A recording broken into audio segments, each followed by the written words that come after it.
Welcome to our second annual International Airport Department session. My name is Christine Pham, Program Manager of the Small Business Development Department, and I will be your host for today's session.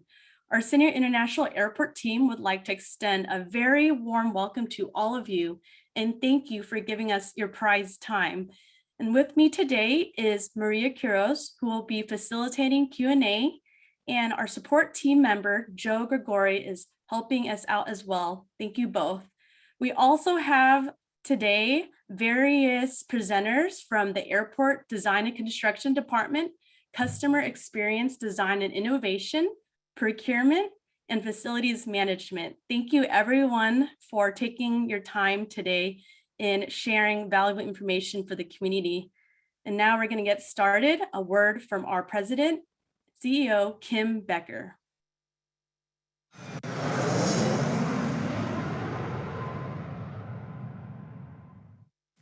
Hello, I'm Kim Becker, President and CEO of the San Diego County Regional Airport Authority.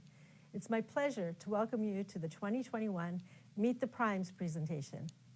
This is the second year our small business development team has hosted Meet the Primes virtually, and we're looking forward to bringing you our program today.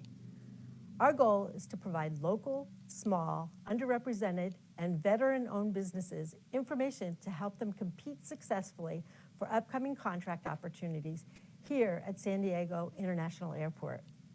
Our small business development team will walk you through the local and ACDBE certification process, as well as discuss bonding and contract financing assistance programs.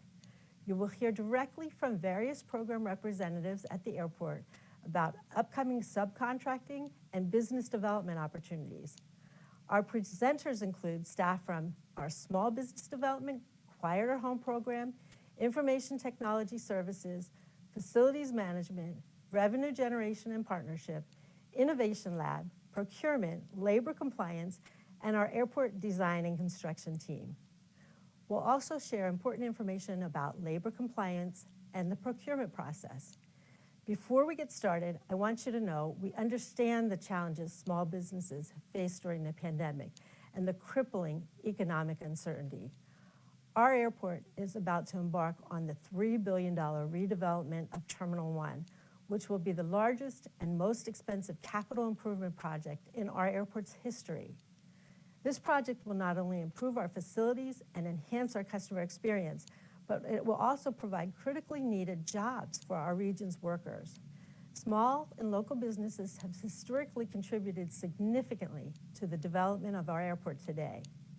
In the past decade, we've completed the Terminal 2 parking plaza and the new International Arrivals facility.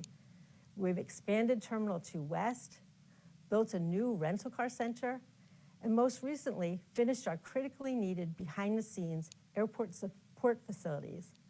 These projects would not have been possible without small and local businesses.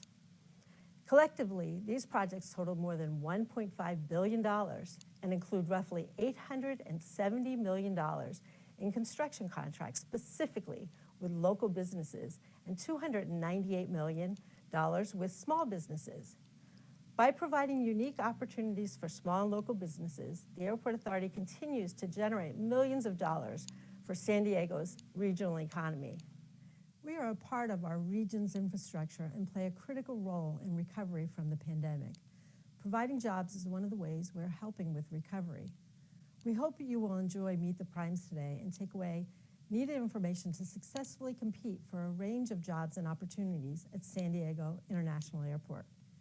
We look forward to having you climb aboard and join us in our efforts to innovate and enhance the airport customer experience for decades to come. Thank you for joining us.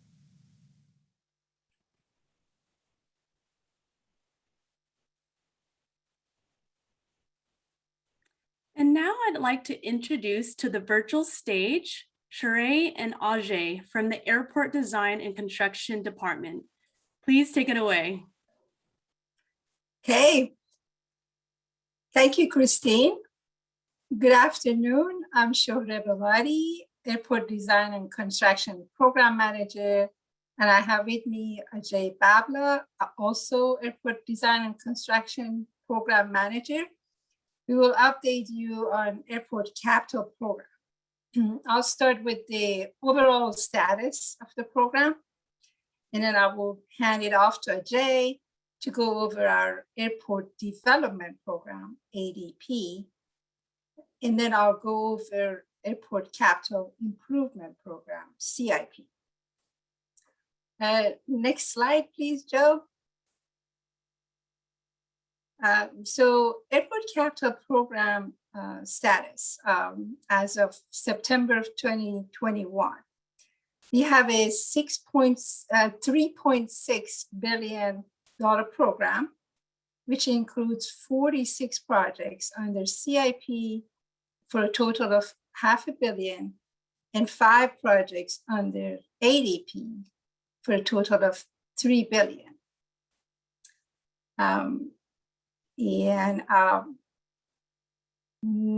I could go over the little bit the details. The CIP projects are 46 of them, mostly design bid build. Airport development plan projects are 5. And then we have about 29 projects that are mostly our capital improvement program support in projects that are non-active. And we still have 8 projects on hold due to COVID. That's total of 88 projects for about $3.6 billion.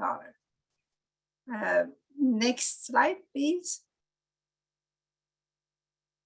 So here is capital improvement program. We call it CIP. As you see,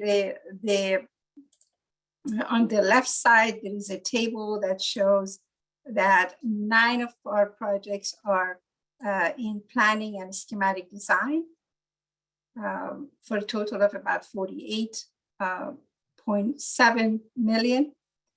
10 projects we have in design and bid for a total of $44.5 million.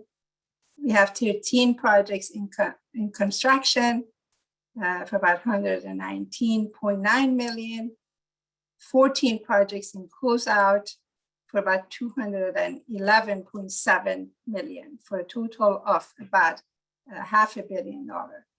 Now, with this, if you look at to the right side, there is a map that shows all these colorful boxes that reference the project's phase, and the arrows point to the location of those projects.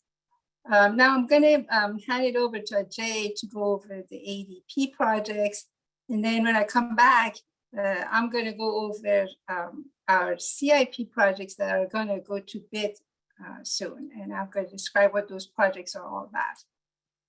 Ajay? Thank you, Sheree. Joe, next slide, please. So I get to talk about the airport development program, which came from the airport development plan, which was the recently approved master plan. And we've started to refer to this as the new T1. And so that's how you'll see it as we move forward in the future. But for now, just to separate that out for the construction folks, we have 3 major bid packages. We have the terminal and roadways, which is a design build package, which was procured last year, and we procured the prime last year, and we're about to finish the validation phase, and we'll be going out. The prime will be going out for subcontractor bids in the near future. Package 2 is the Airside Improvements, which is a design bid build, which is in the middle of the procurement process as we speak. And then package 3 in the little corner there on the yellow, at the far west end of the airport, is the new administration building, which just finished its procurement process, and is that design builder is in the start of early design and expects to go out for subcontractor bids late this year and early next year as well.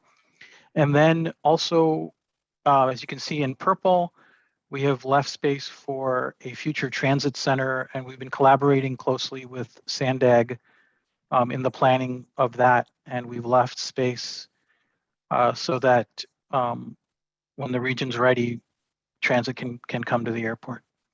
Next slide, please. So I'll start with the new administration building. Next slide, please. So this is a quick site plan of the new building. And we're building a new building because the existing building is actually very close to the footprint of the new terminal, and that it would prevent us from actually operating aircraft in that area, and would would reduce the number of gates that we have. So we're moving our staff, the boardroom, our operations centers, our innovation lab to the far west end of the airport. The building's about 130,000 square feet, 4 stories. Next slide, please. And this is the view from McCain Road and the public view from across the street, and where the public will see the building. We think this is going to be a nice facility for our staff, and it'll allow us to really combine most of our staff into a single building, which we haven't been able to do ever since our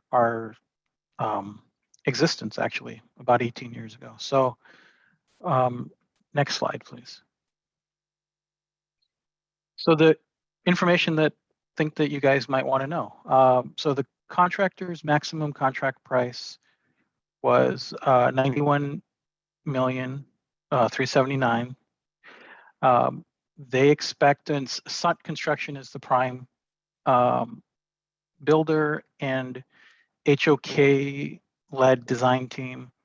They're projecting between 65 and 70 million in subcontracting opportunities. We issued an NTP for design in July of 2021, and they expect the first packages, what they're calling the phase 1 packages, which is site demolition, site utilities, foundation, and steel, to start this fall. One of the things that we're continuing to go through the process is the federal environmental clearance. So we finished the state environmental clearance. We've been going through the Coastal Commission process, and there's a third environmental clearance that has to happen, which is NEPA, which the FAA gives us authorization to build. That's expected to happen next month if all goes well. And so in November, late November, early December, we would start some site demo, site utilities, things like that. Then that would be followed by what we're calling the package 2 packages, which is mechanical, electrical, plumbing, fire sprinklers, elevators, and exterior facade, into November, December, January of 2022. And then the balance of the trades would be through into early spring of 2022. And this building construction is fairly quick for a building of this type and size. And so will be substantially complete in September of 2023, and hopefully we'll be moved in by the end of October, which would then allow the other projects to proceed, and not, and we would be able to finish our Terminal 1 upgrade on target. So I will, Joe, could you go to the next slide, please? So the next project is the Airside Improvements. Next slide, please, Joe. So this is a very complex phased construction project where we're building a very large underground stormwater cistern as part of our sustainability efforts to prevent as much stormwater as we can from actually going into the bay. We're building a significant amount of aircraft parking. We're building a new apron for the new Terminal 1 and a new taxiway Alpha. We're relocating our main taxiway, which is taxiway B, taxiway Bravo, and enlarging it so that it can handle Group 5 aircraft. So that this will be a huge help operationally when it's done, as it'll allow our aircraft to take off in a without having to cross taxiways and things. So it's a very long project over the next 7 years. Provided we get NEPA approval and final FAA approval for we're expecting a grant. So once we get final FAA approval for that, we will be able to go ahead. Next slide, please. So the approximate construction budget is 200, or our expected construction cost is approximately 251 million. We're expecting a board award in October, hopefully. We're still in the middle of the procurement process, and to give a notice to proceed to the selected contractor in November. And the final substantial completion would be in 2027. Next slide, please. So the terminal and roadways, the new T1. So this is an immense project for this airport. It's going to significantly upgrade our facilities. Anyone who's flown through the existing T1 and has flown through Southwest knows that we've made the most of a very old building, and we're hoping that this upgrade really helps with our customer experience and allows us to serve the community well into the future.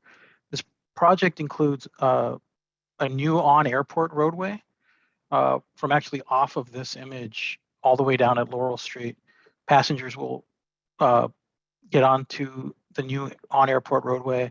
That will also be for MTS buses and airport buses that are coming from the north side.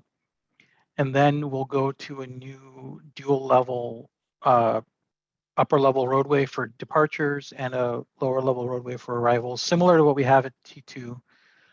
We will also have a new parking plaza, and in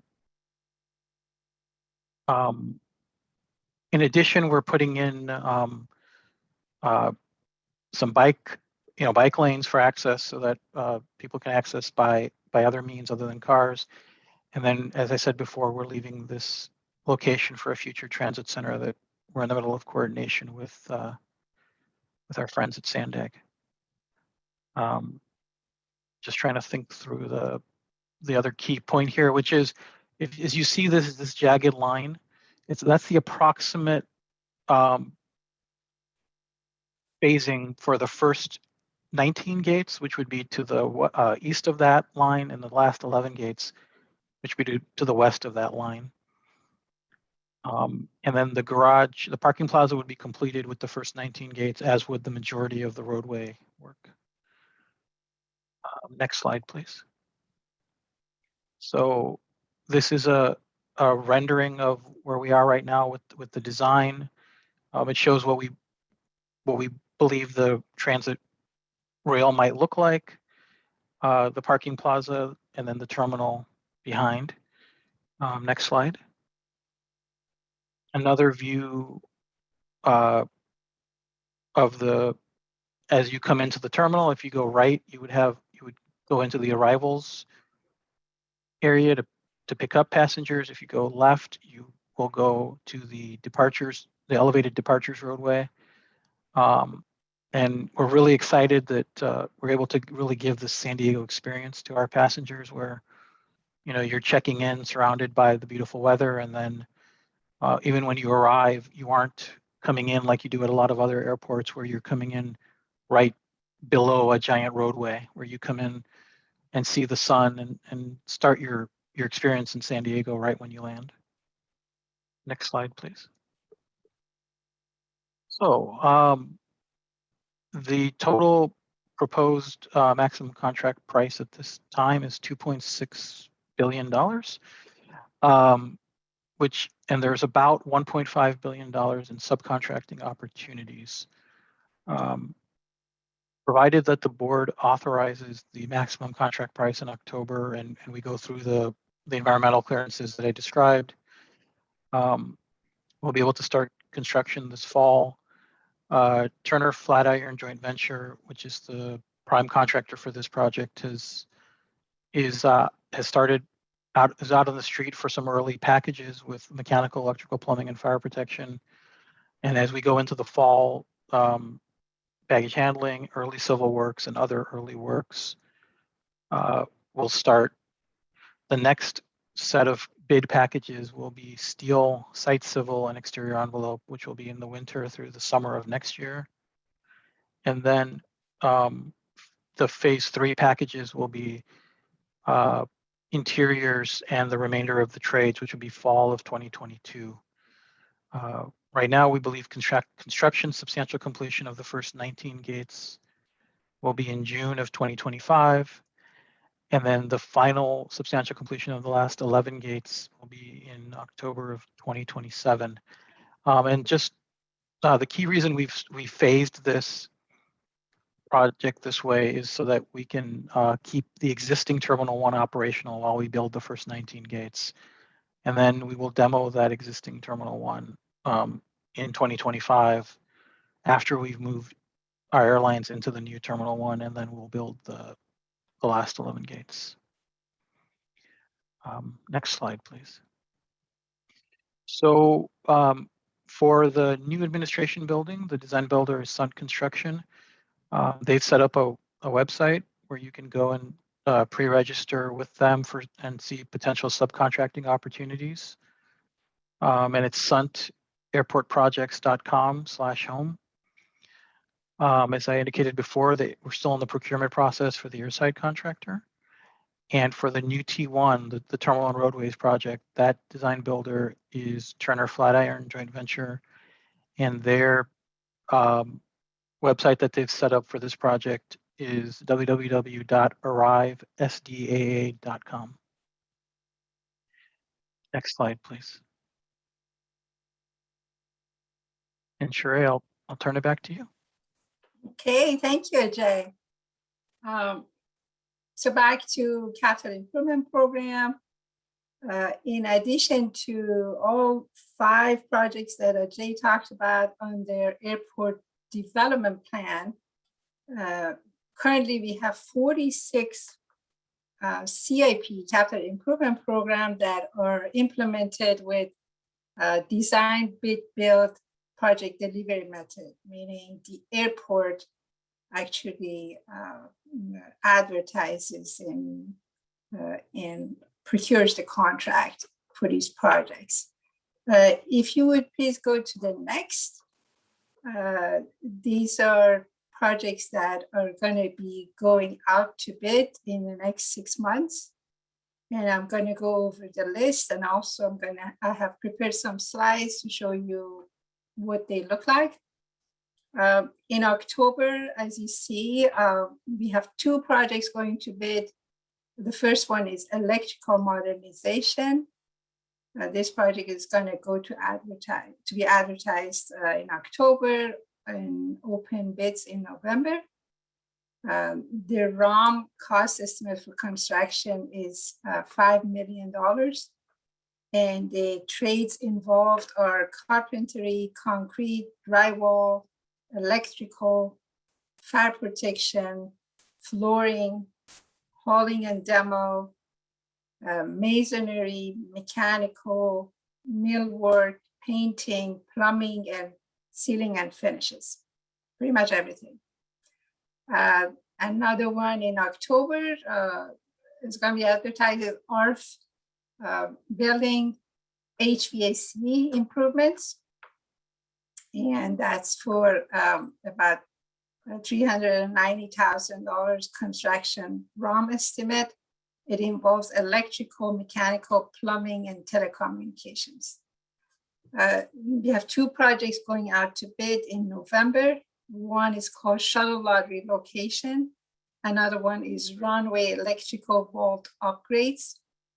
The first one is for $4.5 million construction ROM estimate. And it involves concrete work, electrical, demo and hauling, hazmat abatement, paving, plumbing, striping, surveillance, and telecom and traffic control. the runway electrical vault upgrade for $850,000. Construction estimate. It will involve electrical, fire protection, demo hauling, mechanical, and telecom. And then in January, we will have Terminal 2 West Sidewalk and Crosswalk improvements. And that project is going to involve concrete, dry utilities, hauling and demo, paving, striping, traffic control. And the last one in February, Terminal 2 East roof replacement with the cost estimate of $4.7 million. It's going to involve demo and hauling, hazmat abatement, plumbing, roofing, waterproofing, and welding. So these are up to February. And if you would please go next. This is a slide on Terminal 2 East electrical modernization. The scope of this project is to replace the main switchboard at Terminal 2 East and the downstream electrical equipment. And it's going to expand the existing electrical room at our Terminal 2 East for additional capacity, redundancy, and system reliability. And next to it also there is a airport traffic officer's break room that is going to be remodeled. As I mentioned, this project is going to go out to bid in October. Next, please.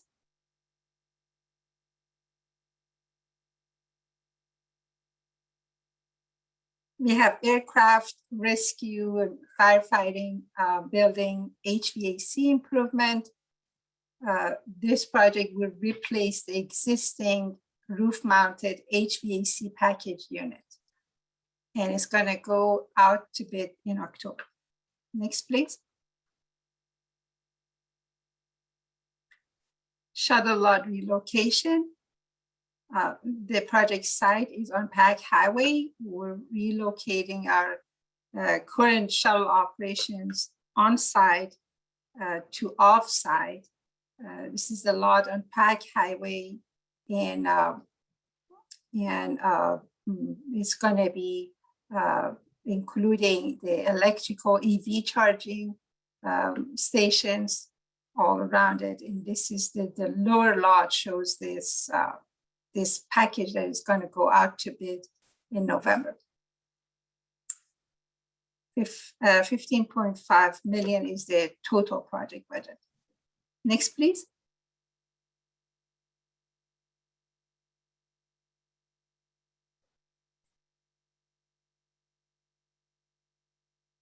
Runway electrical vault upgrades.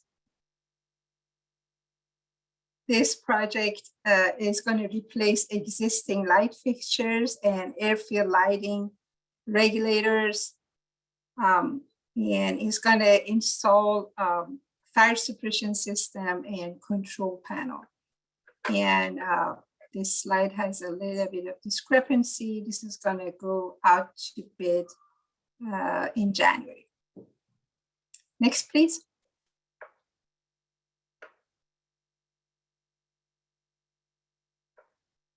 Oh, actually, this was January. Last one was correct. It was November. So Terminal 2 West Sidewalk and Crosswalk improvements. This project is going to replace the portions of the sidewalk in front of the Terminal 2 West. And it's going to make some improvements to the crosswalk as well. And it's going to go to advertisement January of 2022. Next, please. Terminal 2 East roof replacement. This project, of course, is going to be replacing the roofing with the liquid applied seamless material. And of course, it's going to replace the flashing and anything that is involved with the replacement of the roofing. And it's going to be advertised in February of 2022. This is how far I went with the projects that are going out to bid. And now, if we have a few more minutes, I'm going to go over some highlights of the CIP program. If you would please go next. Next still. Thank you. There. So this is this project is still in planning phase. It's the airport plan to make some apron improvements on the north side. Next, please. And associated with the same project is also north side utility infrastructure. This project is in planning. We're putting together a master plan and then start the development of design. Next, please.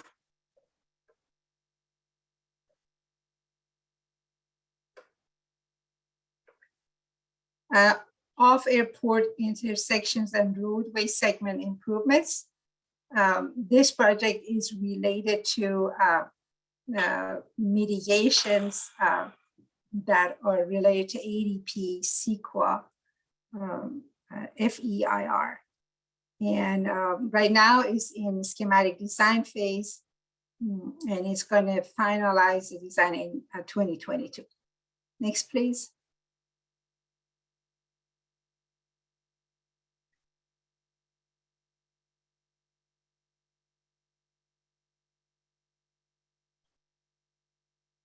Okay, we have, these are just examples of other CIP projects.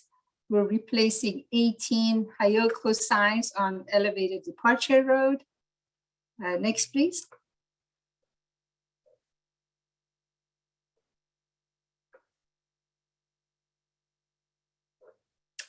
At Terminal 2, East and West, refurbishing passenger boarding bridges. And this is also in design. Next, please.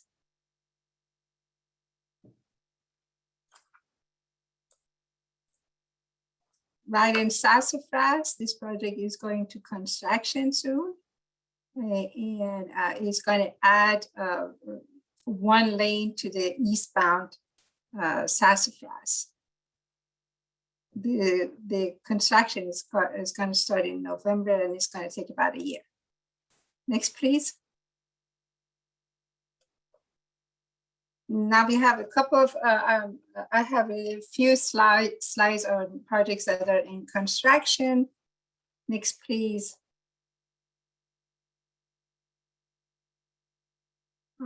This is the T2 East roof hydronic pipe installation. The name says what the scope is. And this project is going to be under construction until April of 22. Next, please.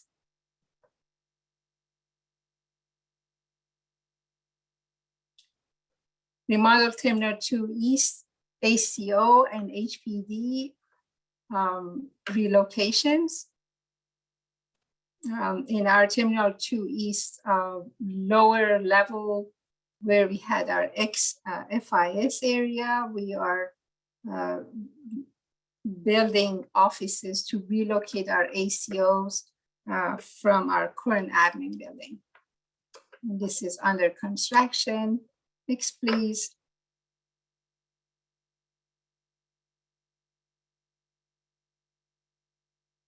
Next, please. These are more views of the same project. East solid and liquid waste facilities is going to start construction soon, now that the leaf turn season is over. And this project is going to rebuild because the current facility is going to be demoed as part of the Terminal 1 replacement. we're building this new facility for our solid waste on the east side of the terminal. Next, please. And we're running out of time. So this is another project that, because our current refueler loading facility is going to be impacted by the new Terminal 1, we are building this refueling facility on the west side of the property next to McCain and on airport side. And next, please. And a solid waste facility also next to the same place. Next.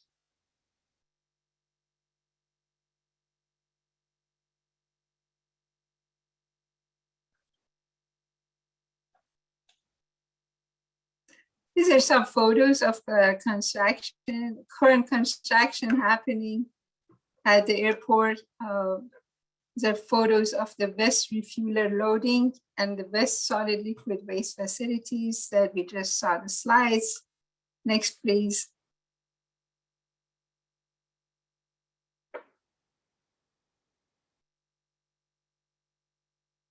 More construction photos. Next, please.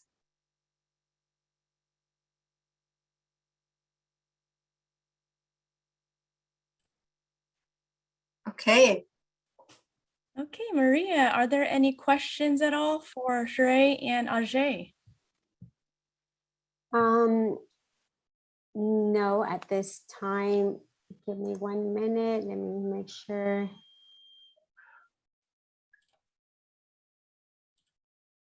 Yes, we have one question. They want to know if the airport runway lighting would be replaced.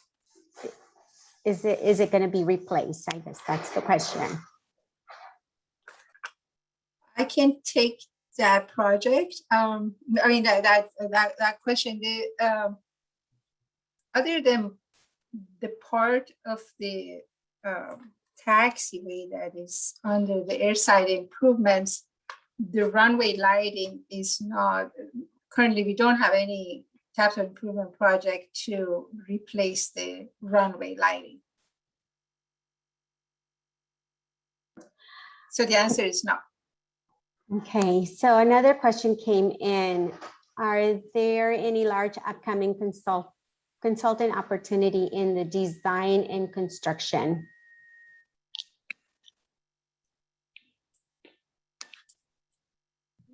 Consulting, engineering and architectural consulting companies? Is that the question?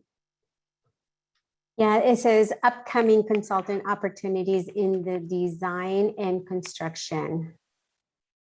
So is there any large upcoming? So we are going out hopefully later this fall with a geotechnical engineering, a couple of geotechnical engineering procurements. We just finished this spring of large architectural and engineering. Our on-call procurements just completed, and those are done on a 3 to 5 year cycle.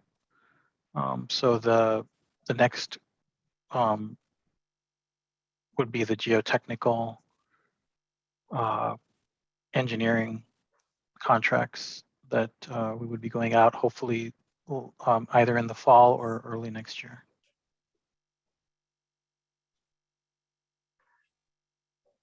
Thank you, Ajay.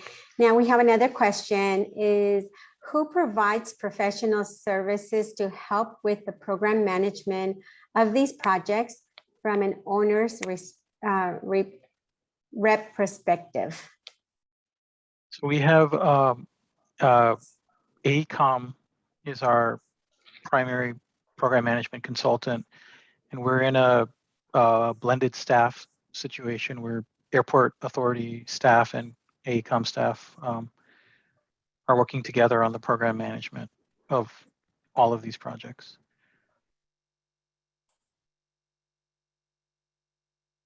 Great.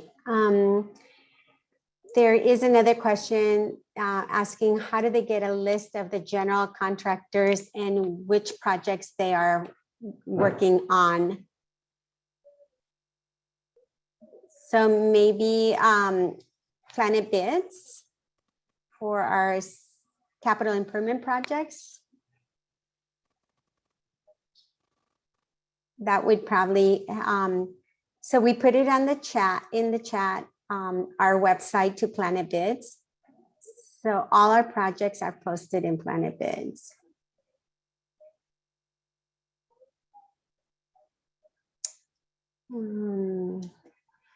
See, I don't see any other questions. Hold on 1 second. Give me.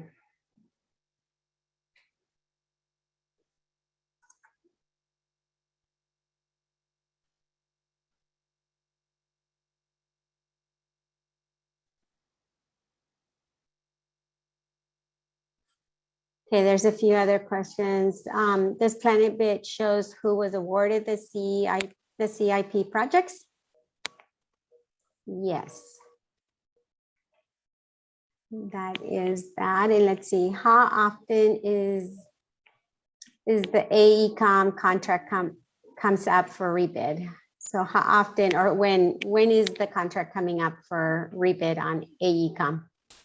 So the current AECOM contract was executed in April of 2019, and it's a 5+2 1-year options, and so our the majority of our consulting contracts are maximum of 5 years. This particular AECOM agreement, because of the length of the ADP, has it's a 5+2.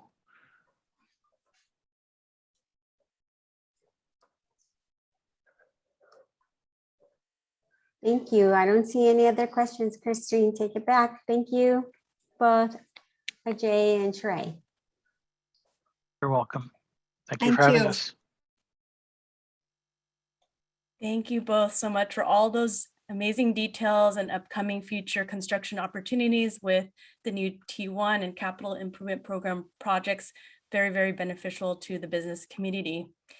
And now next up, I'd like to introduce to the virtual stage, Kim from the Customer Experience Design and Innovation Department.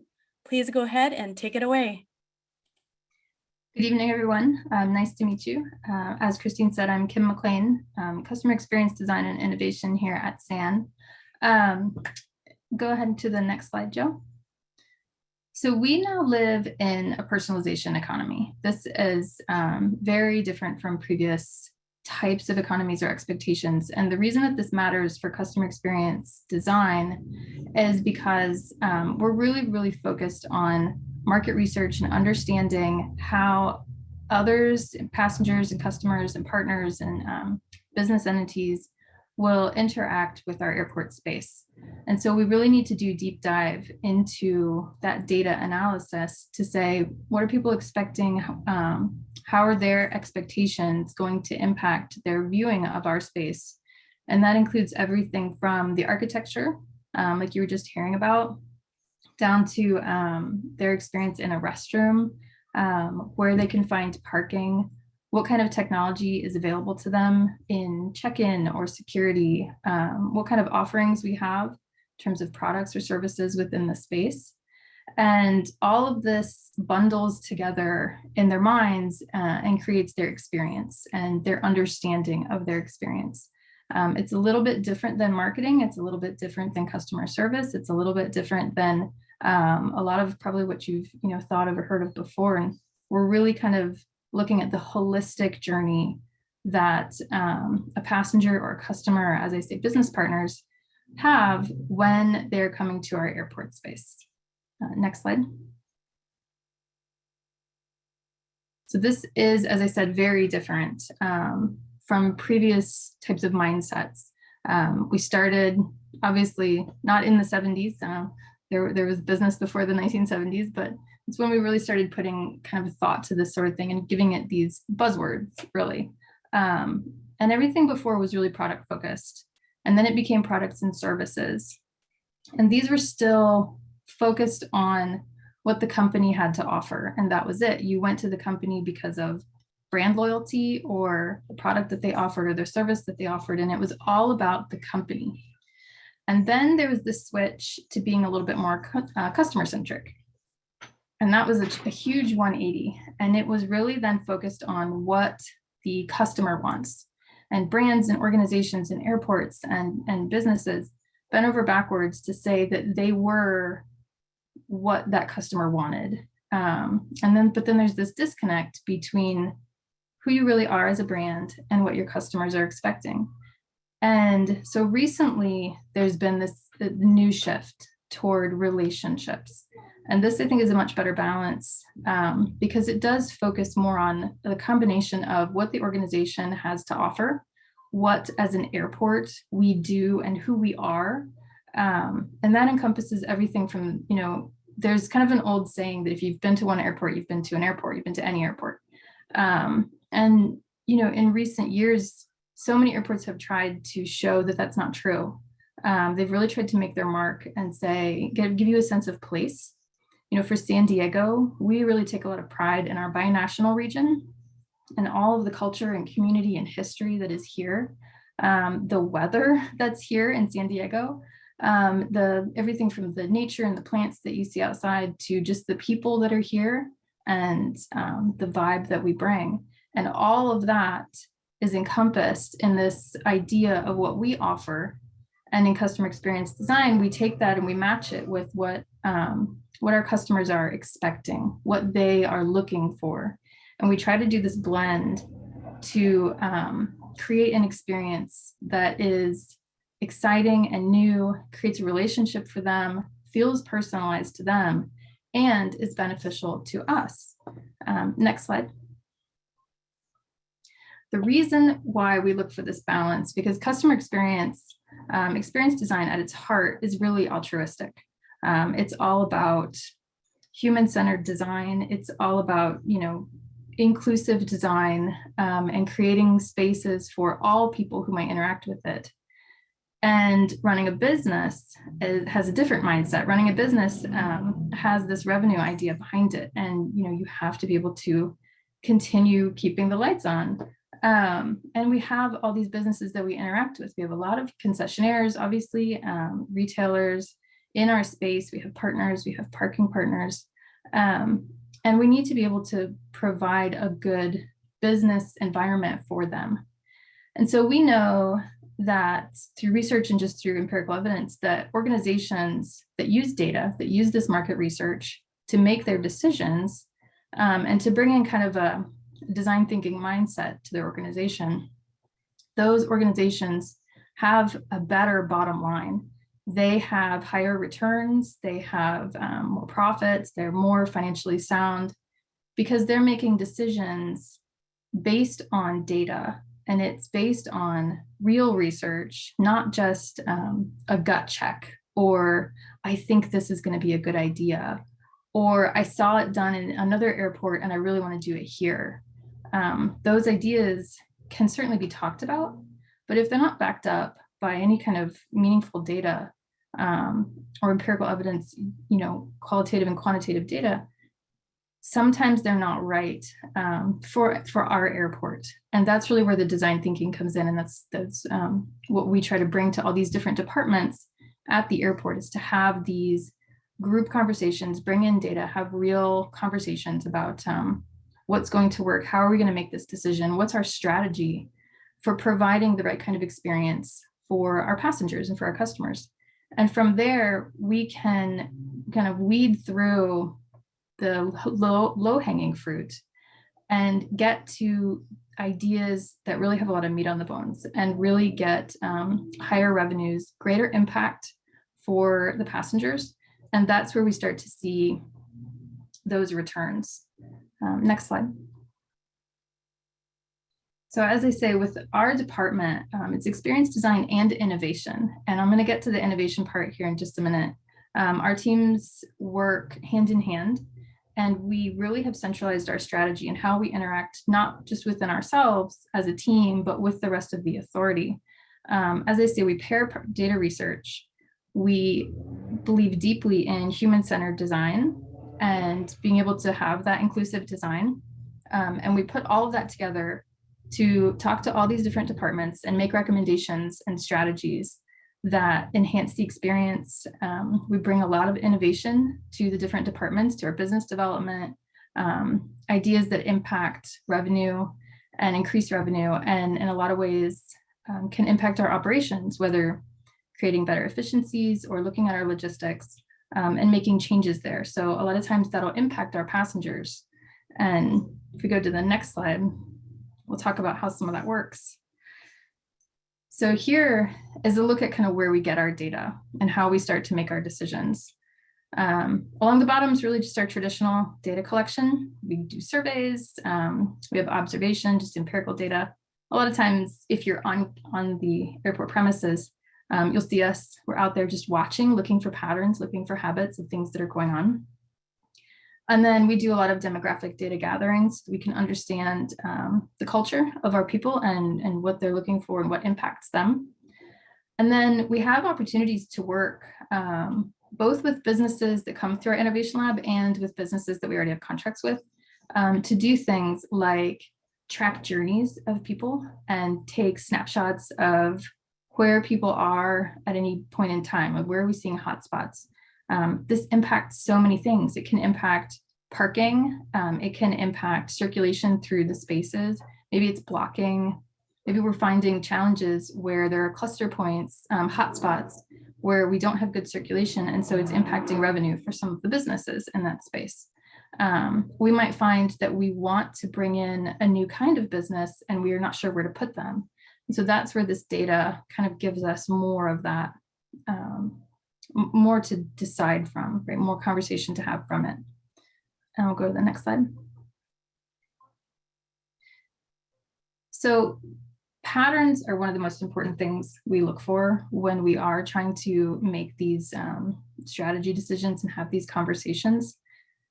As I say, we analyze all of this. So we work really closely with our data analytics team, and they help us pull in all this massive amount of data from these surveys and all of these different ways in which we gather the data.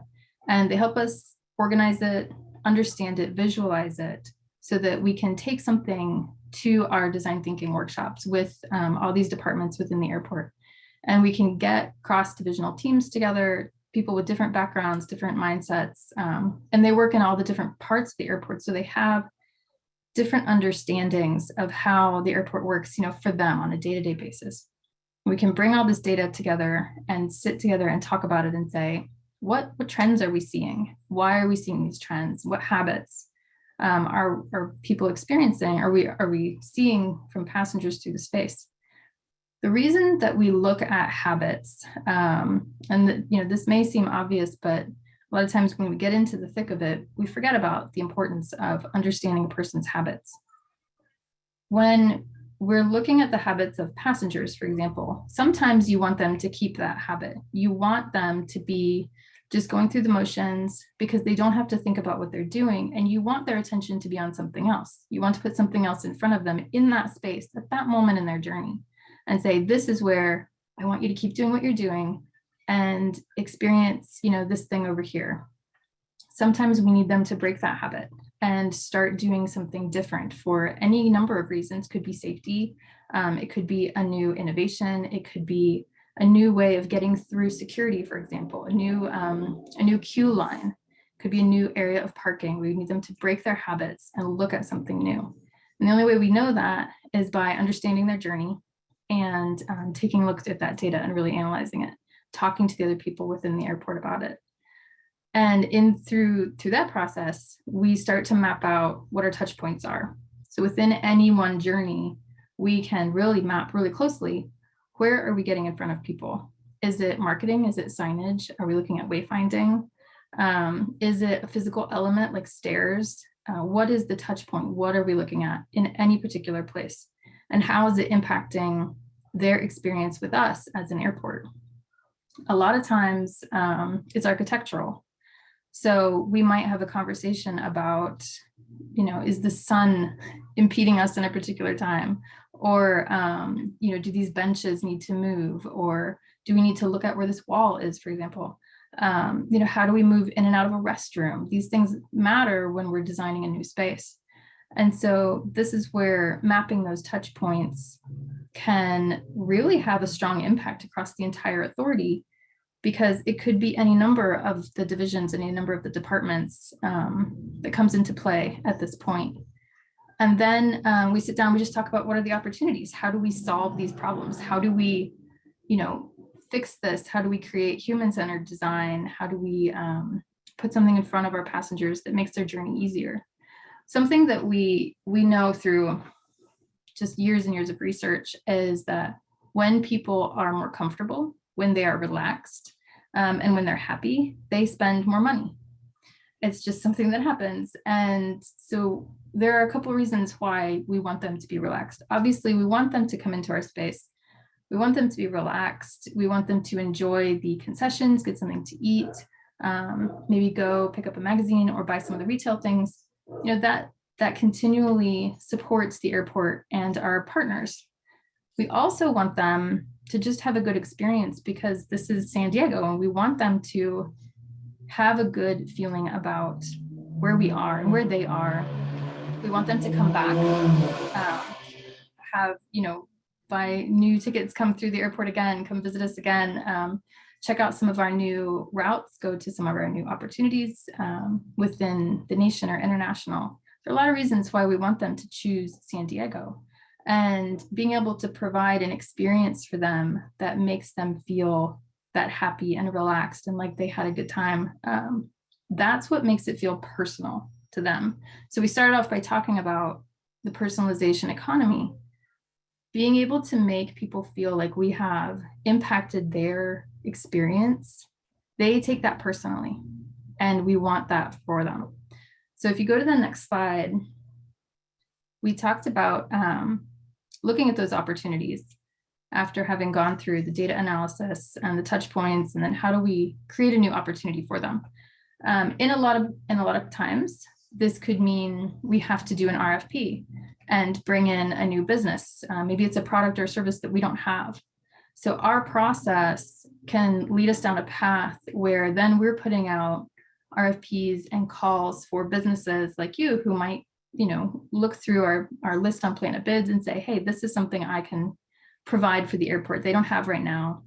They need it. They've determined that they have this need. And, it's my business. I can apply for this. So that's where some of this stuff comes from. The other route we sometimes take is to go through our airport innovation lab. And what this is sometimes the opportunities that we identify don't have, they're either not in the market yet, or they're not in the market in our industry. And so a business might say, for example, there was a recent business that is really structured in the agriculture industry, and they had a product that they thought could work within the airport. And so they applied to come through the Airport Innovation Lab. And what this really does is we put out that opportunity statement, you'll see it on Planet Bids, and a company will say, okay, we're not there yet. We need time to do R&D. We need time to kind of develop our product or our service for your airport specifically. And so we set up these short-term cohorts. Groups of businesses can come in and kind of develop something, an idea independently. We give them the opportunity to do on-site research and design, and then to test on-site within our airport. And I think that is, that's one of the things that really sets our airport ahead of some of the others, is this ability to test an idea right on site, see, work through the bugs, make sure that it is customized to us. Because just like the passengers, just like the customers who come through, as an airport, we like to feel personal as well. We like to have that personalization. And so the Innovation Lab has given us a lot of opportunity to really personalize what we're putting in front of our passengers and our customers, to create new opportunities, many of which directly impact our concessionaires, our business partners, retailers who are in the space. In one that we're working through right now, there's a really strong parking option. And so in this way, we're able to create new experiences for the people who come through that you haven't seen at another airport. And we feel really, really lucky about that. If you go to the next slide. Here's some examples of what we have done through the Innovation Lab. And you see the lab on the right. So the building where our offices are in used to be the commuter terminal on the airport campus. And when the commuter terminal was shut down and turned into the offices, the ground floor had this huge space that had been the terminal area. So it has the baggage carousel, it has gate desks, it has, a small food and beverage concession area. It has everything you would need just in this really small footprint. And it was perfect to set up a space where we can put out those opportunity statements, have businesses come in and test it right there, build it right there in the space, see if it fits on the, the baggage carousel, see if it's going to work at a gate counter, and test it in that secured space before we would go to the terminal and test it in a live environment. So this kind of gives us a way to breadcrumb it from the data, from the conversations that we have, and then building out it through R&D, building out an opportunity, and finally kind of launching it in the airport. And so two of the examples that you see on the left there, Baggage Nanny and At Your Gate. Baggage Nanny is really like a concierge opportunity to for passengers to kind of offload their luggage. So they had Baggage Nanny would come and pick up your bags. They would take them to the airport for you, or they would manage them at the airport. And this freed up people so much, because baggage is one of the largest challenges that we hear about when we're trying to understand what impediments people feel within their travel journey. And so being able to kind of relieve them of one of these challenges automatically made their experience better. And when you're not encumbered by dragging bags around through the space, trying to get them through TSA, trying to manage them as you walk through the concourse, and do you get a drink or do you have to carry your bag? When you don't have that encumbersome thing with you, you're much more free to look around at what we have to offer. And I mean, as you heard in other presentations, we have such a robust concession space and retail space within our airport. And to be able to free someone up to really look at it and enjoy their time here, then they have the opportunity to look around at things like the floor to ceiling windows and see the palm trees out the windows and watch some planes take off. And that solidifies in their mind what San Diego airport really means to them, because they're freed up a little bit for it. That's kind of for the people who have time. At Your Gate is great for anyone really, but we really see it being used by people who are running a little bit late, and they'll get the app on their phone and they'll order food from one of the concessionaires, and you can scan your boarding pass with the app. And so it knows then which gate you'll be at. And there's a person with this great little robot, and the robot is autonomous. So the person who's kind of managing it has a phone with them, and it gives off a signal, and the robot wheels behind them, and they can go to the concessionaire, pick up the food that was on order, put it in the robot, and it keeps it's thermal, so it'll keep it hot or cold. And then they can go to the gate, and it's personal delivery of whatever it is that you ordered to the passenger who ordered it.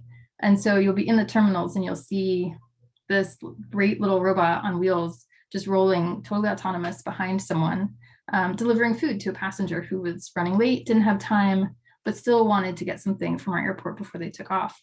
And this is just it's another element of that personalization, being able to customize someone's journey to what they really wanted. And it impacted their whole experience with our space and with our business partners. And so through the lab, we're able to really pinpoint what are the needs of the passengers right now, and how do we change, what we're offering through products or services to meet that need. And as I say, a lot of times what we find, it could be an architectural element that's impacted. It could be an operational change. It could be a logistics thing. But in some cases, like what goes through the Airport Innovation Lab, it's a product or service that can be developed. And so when COVID hit, we really shifted gears. We pivoted really hard within the lab, and we changed our cohort at the time to be focused on R&D that was offering touchless technology or sanitization elements. So we were going down a different path, and then when we realized COVID wasn't going to be this 2-week thing and it was going to stay around for a while, we said, okay, we need to be nimble. We need to be able to meet our passengers' needs. What can we do? And so that's where we spent time getting in different businesses who were focused on touchless tech. And in that way, we're able to be an airport that is really nimble and meets the needs of people when they need it. We're able to implement those opportunities and really change their experience, making, now it wasn't about how do we make them feel happy, but how do we make them feel safe? And that still falls under the experience of, their journey through our airport. So if you go to the next slide. This is kind of just an all-encompassing look at what we really focus on. So I know we've kind of talked about each individual part of it. We really want to make sure everything we do has inclusive design. What that means, sometimes it's called accessibility. It's just making sure that we address all people who come through our space. So right now we're working on launching a widget, just an app that goes along with our website. And if you need the website changed in some fashion, you go to this widget and it gives you the opportunity to change the language. You can change the colors if you are a person who's colorblind and maybe something isn't reading right for you. There are little widgets within this to give rulers that'll go line by line down the website for those who kind of want to break through some of the extra visualization that you see on a website, so you can really focus in on what you're reading. And that's kind of an element of inclusive design. It's meeting people where they need to be met, and not just even within our airport space, but on our website, because this extends to all aspects, all touch points that we have with passengers and customers. Intuitive and efficient is one of our key tenets within customer experience design. We want to be efficient. No one wants to have an airport experience that is cumbersome or confusing. And so being able to get them where they need to go really smoothly, we know that's going to free them up, free up their mind, free up their emotions to experience the other things that we're offering. And a lot of times that's our concessionaires and our business partners and our retailers. And we do that a lot of times through innovation, and we just focus on really personalizing it for them so that by the time they leave, whether they're here for vacation or they're going somewhere else and they're coming back, we want to leave them with that really strong impression of our airport and kind of what we stand for and who we are that's different from another airport you might go to.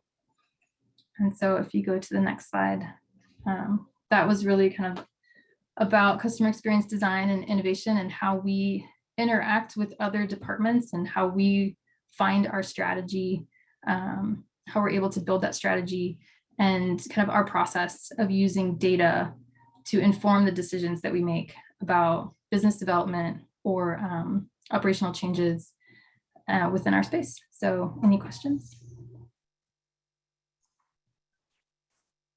Yes.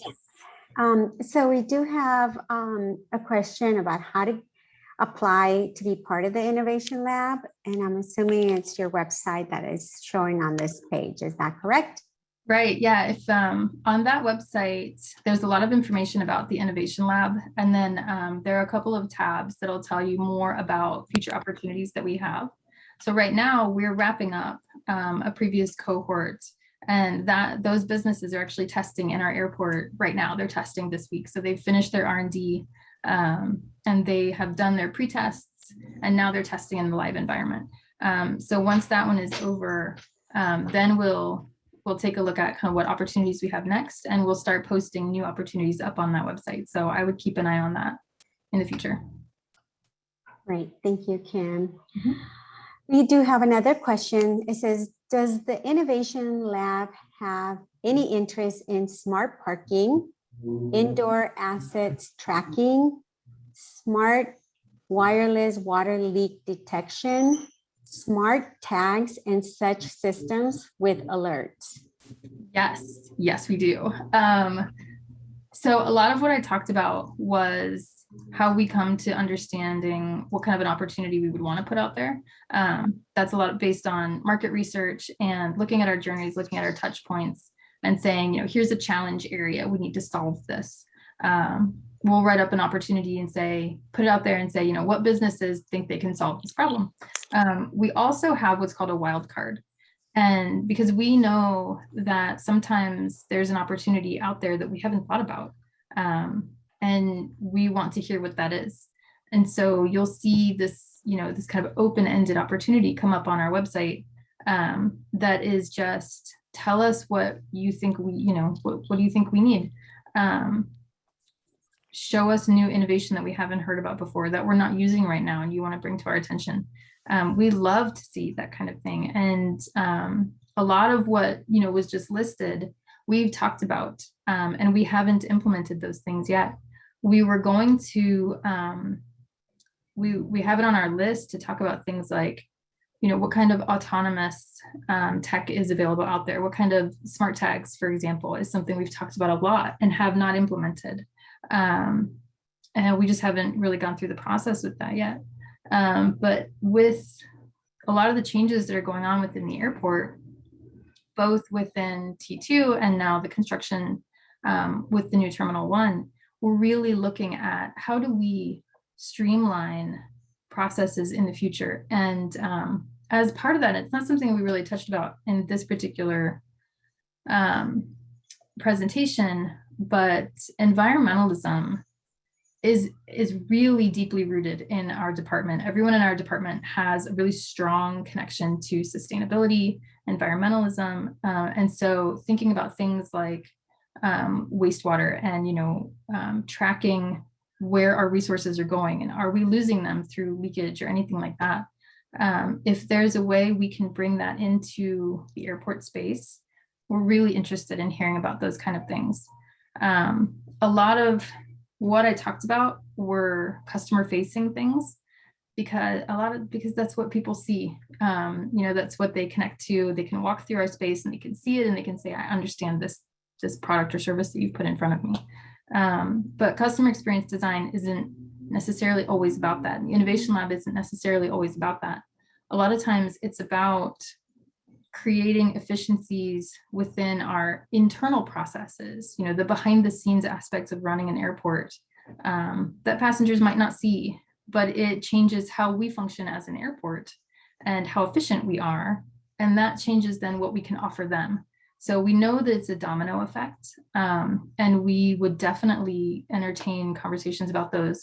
And we love to hear that kind of thing because it may impact, future opportunities that we put out. So on our website, there is a contact us form. So if you don't see something that's up right now, if you don't see opportunities that are listed that we're actively kind of recruiting for, you can always shoot us a note through the website and just start a conversation, and we'd be happy to have that.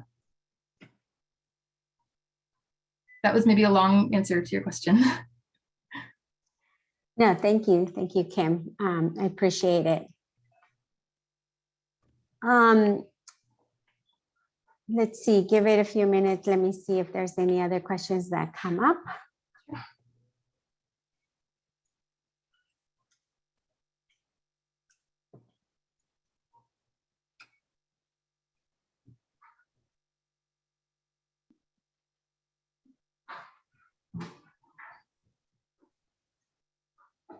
I don't see any other questions. Anybody else have anything?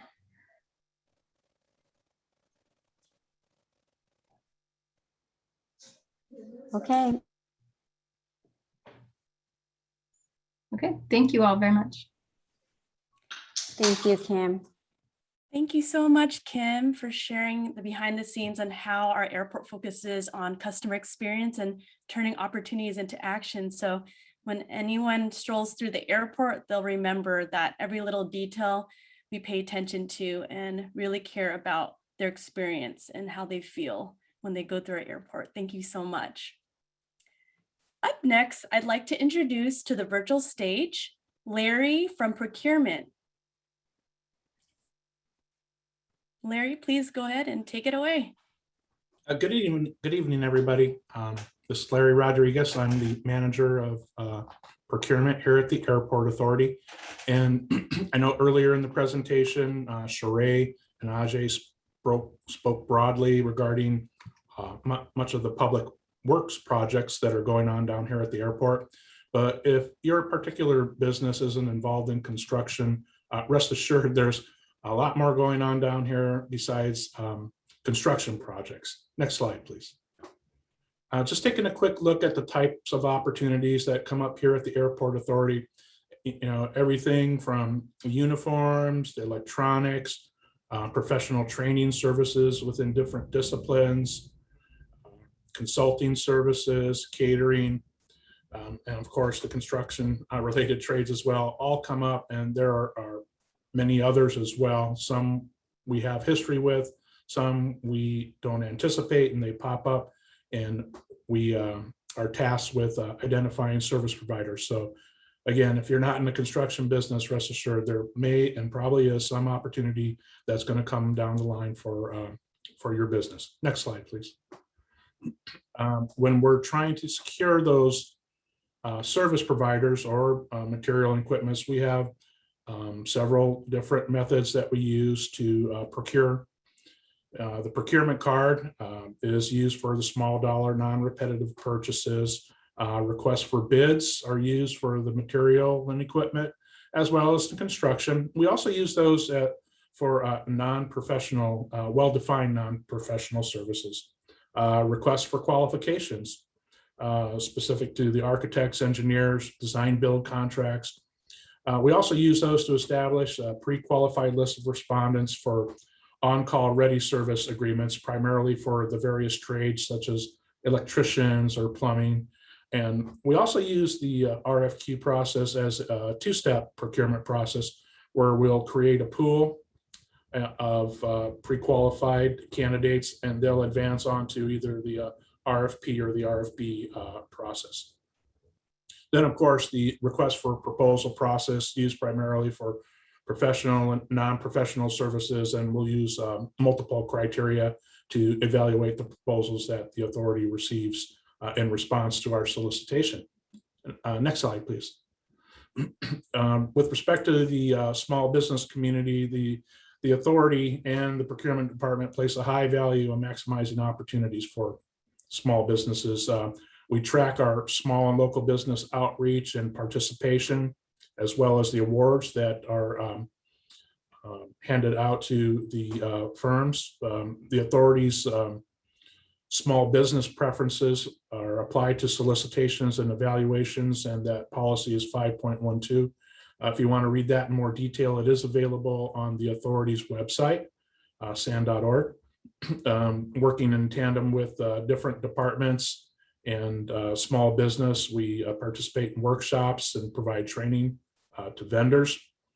We also meet with various local business associations, and we participate in trade shows and webinars to stay current on the current trends and resources that are out there in the business community. Next slide, please.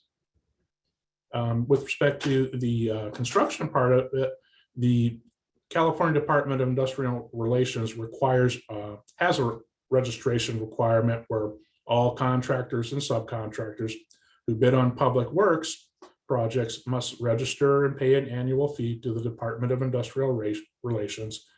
No contractor or subcontractor may be listed on a bid proposal or work on a public works project unless they are registered with the Department of Industrial Relations, and the state DIR website is listed there at the bottom of that slide. Next slide, please. The authority's website, www.san.org.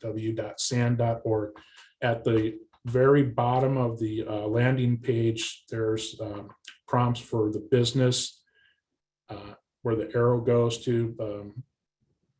Can't really read that one very well. Let's go to the next slide, though. I think it elaborates a little bit more. After you click on that prompt below about business opportunities, it'll take you to this slide here regarding contracting opportunities. Next slide, please.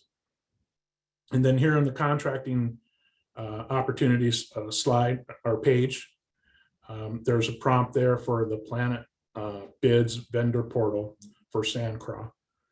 Next slide, please. The contracting webpage helps guide you through doing business with the authority, and there's also a brochure that's on there. There's vendor registration directions on there, contract solicitations. There's also the standard agreement terms and conditions, and that's the for purchase orders as well as contracts, service agreements. There's safety and security instructions for contractors, W-9 form, and also the links to small business development, the major subcontract projects, primarily public works, as well as the concessions projects. Next slide, please.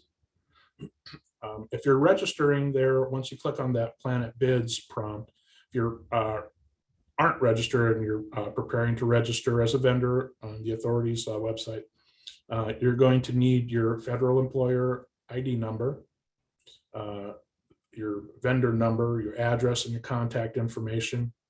And you're going to need to select at least one of the commodity code, the business categories. You can select more than one. Don't be pigeonholed into just one. You can select multiple business categories. And by doing so, when an opportunity is posted that has that business category applied to it, Planet Bids is going to email blast out to all of the businesses registered under that business category. So you can cast a big net there and catch more opportunities if you have more business categories associated with your firm. Also, you're going to want to have your contractor's license number and the expiration date, small business or disabled business certification number, as well as your DIR registration number if those are applicable to your business. And also, as noted, you're able to update that information at any time. Next slide, please. Here's, once you get into the new vendor registration, this is the slide you're going to see. It's going to take you in here, and you're just going to go through the steps that I described here in the previous slide. Next slide, please. Once you have set up your profile there on the authority's website within Planet Bids, this is some of the information that you're going to be asked, but you're also going to be responsible for checking the bid site for bids, any updates, addenda, Q&A. When solicitations are put out on the street, you're going to want to review those minimum qualifications, such as licenses or any applicable permits. You're going to need to submit the required materials fully and completely if you're responding to a solicitation prior to the closing time. Make sure all your insurance, your bonding, and your payroll requirements are in order. And then know the purchase order, construction contract, or service order terms and conditions. As I mentioned, those are also posted separately on the authority's website. And as are those safety and security requirements. So it behooves you to review those as well before you throw your hat in the ring, so to speak. Next slide, please. Tips and tricks. Establish a central sales email and password for all contracting opportunities notification and check it regularly. So what this means is when you're setting your profile up in Planet Bids, it's better to have a generic email address that you use, because what we've found in the past is a firm will have an individual set up that profile and they'll use their personal email, and then that person will move on and the company's profile is not updated. So Planet Bids is sending out email blasts to somebody who no longer works there, and maybe they're not being made aware, the firm's not being made aware of a new opportunity. So you want to make sure you have continuity of access to that information, whether somebody moves on or not. You're also responsible for reviewing solicitations and the subcontracting opportunities. Listen and learn to what is important to the contract owners by attending the pre-solicitation meeting. We host those pre-solicitation meetings for RFPs, for professional services, as well as for requests for bids. And the end users, the contract owners, usually do a pretty good job of explaining what they're looking for. And so that way you'll get a flavor of what is entailed in the project. Pay attention to the deadlines that are posted in the solicitations, dates and deadlines. You know, I've been here for 18 years now, and over the years I've been asked, you know, are there any, you know, is you're going to get a pass if you're a minute late or 2 minutes late? Unfortunately, you're not, and especially now because we've gone almost totally electronic. So Planet Bids is going to log you out if you are not there in time. And for some of the larger projects where there's more megabytes that are going to be uploaded, it's better to upload your proposal early rather than waiting till the last 5 minutes or whatever. Because if you're in the middle of uploading your proposal and it times out and it's not fully uploaded, you're going to get blocked out. So word to the wise, please be early.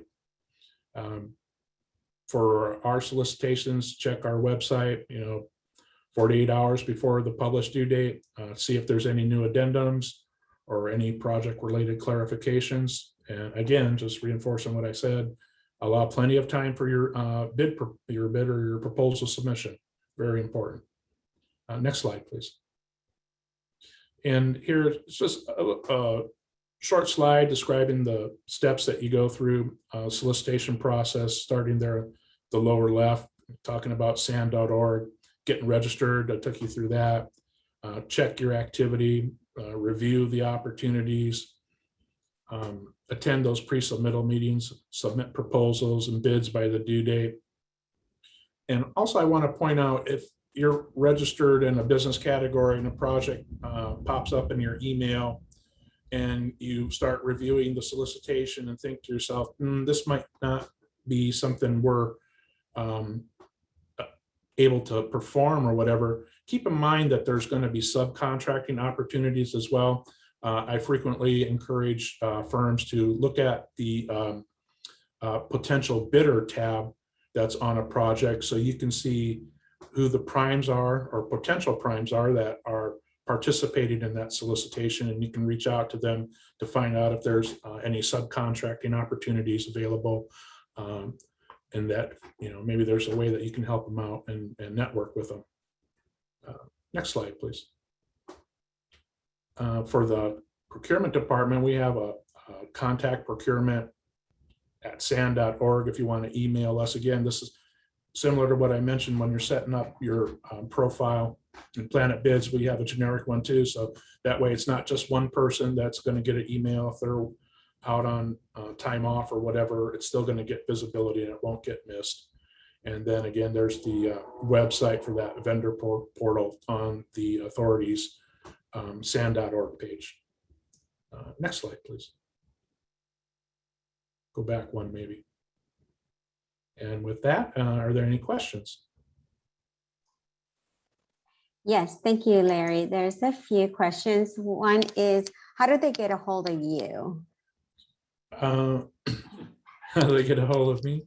Actually, I'm one of the people that's going to receive that email for the contact procurement, so they can use that.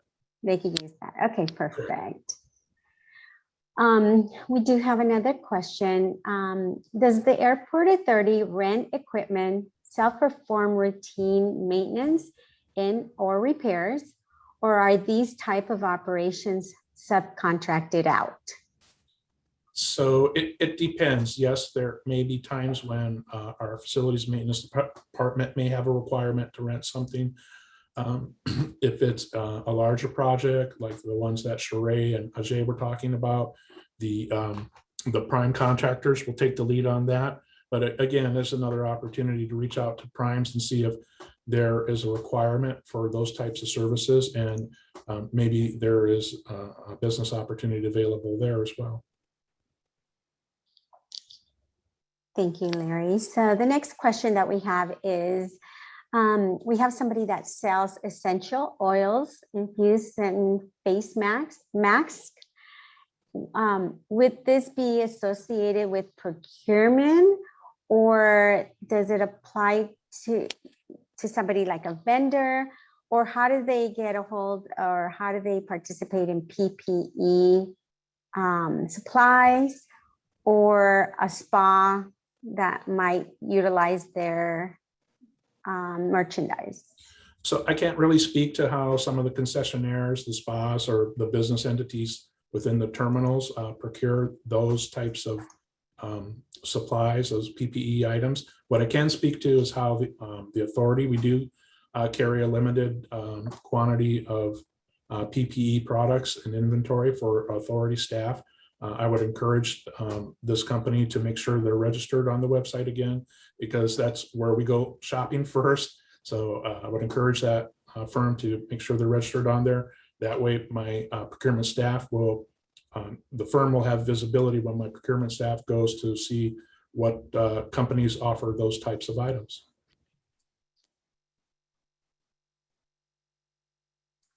Thank you.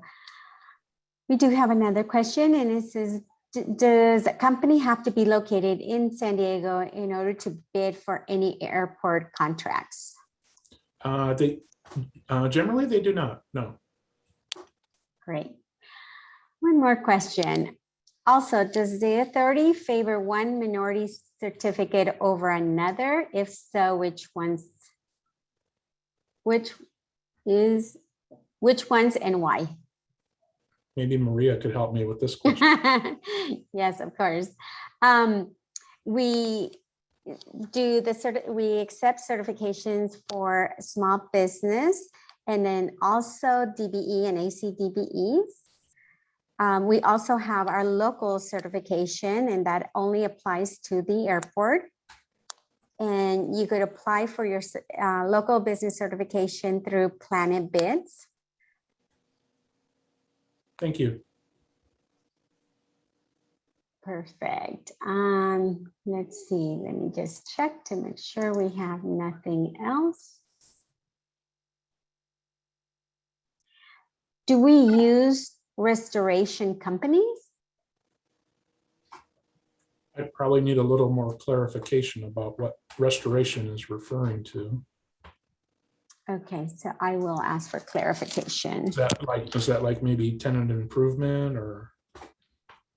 Restoration.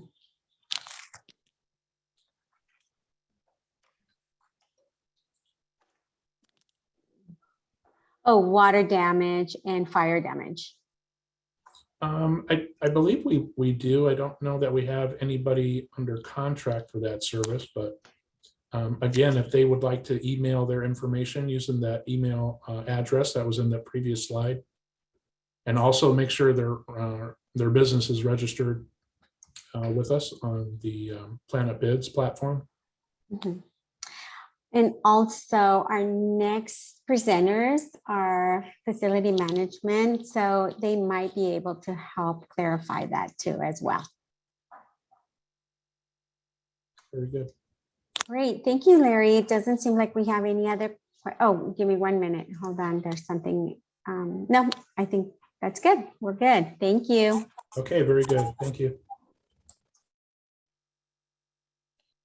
Thank you so much, Larry, for sharing all that valuable information on different solicitation methods, and especially the tips and tricks for businesses to keep an eye out, especially on their emails, because it's easy to just miss that opportunity and vote if you don't have a valid working email. We get a lot of bounce backs that happens. And so with staff change, turnover, it's a pretty good idea to have a centralized email to keep track of all opportunities from all bid portals that you have signed up for. So great tips, and thank you again. Up next, I would like to introduce to the virtual stage Annie from our Facilities Management Department. Annie, please go ahead and take it away. Thank you, Christine.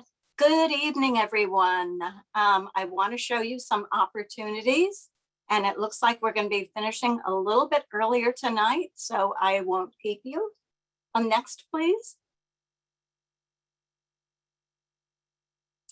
I'll tell you a little bit about our department. And let me just say, this department, you can consider it the warranty portion of the engineering side of our house. So we are responsible for the maintainability, the sustainability of our facility. Our campus is quite large. It not only encompasses what you see at the airport proper, but we do have some properties that are off campus as well. And in my department, I heard some of the other questions that came up, and it could be addressed in my presentation as well. We do have our operations staff. It is our tradespeople, our mechanics, our electrical, plumbing. They do a lot of our everyday maintainability here. But we do have projects that arise, hence the project management side. Our project management side is smaller in dollar threshold than the engineering side of the house. Let me just say that because we have the Terminal 1 construction that's coming up, we will be assisting them on occasion with some of the work that arises. And it's great because some of those general contractors, like some of our contractors, because they understand the processes and protocols here at San Diego International. So I'm going to talk a little bit about the types of contracts and the opportunities that you can have. Next, please.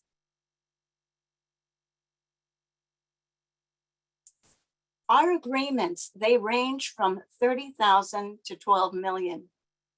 We have 28 service providers and 25 ready service contractors that are in place with 8 trades. As Larry had mentioned before, this department is the largest holder of contracts for service providers and ready service contractors outside of the construction side of the house. In our pool of ready service contractors, we have a minimum of 3 contractors per trade. And those task authorizations are issued anywhere from $5,000 to $100,000 maximum. Our contract terms, and a lot of what I'm going to mention tonight actually is applicable to the airport as a whole. So it doesn't matter if you contract with this department or another department. Pretty much the same follows true. A lot of our contracts are 3 years with 2 one-year options. The vast majority of our contracts are for 5 years, I will say. For the construction side, payment bond is required for anything over $25,000, and prevailing wage for public works contracts, because we are mandated. I ask you, please don't be scared of prevailing wage, only because we have staff here that are very knowledgeable and they will hold your hand. So that's not something that our contractors that we currently have in place have a concern about, because our people, our on-staff people, give them that level of comfort that one would need, especially as a small business. Next, please.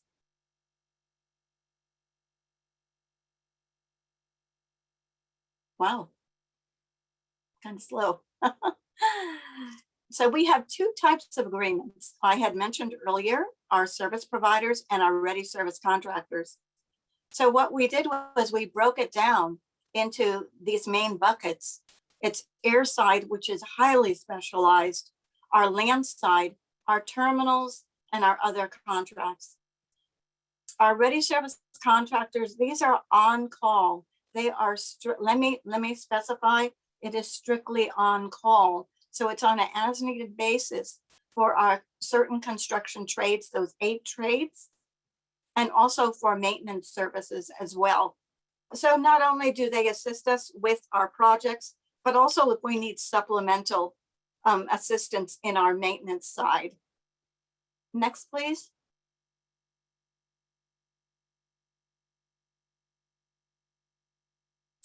Okay, so I'm going to introduce you to the service provider agreements by bucket, as I was saying. This is our specialized, our apron and ramp cleaning, our compressed natural gas, our pavement maintenance. I did not list it, but it is going to be coming up next year for renewal. So that is both on the air side and the land side. Rubber removal, storm drain is now with a different department, but it is something that we do contract out. Our pavement marking and striping. Next, please.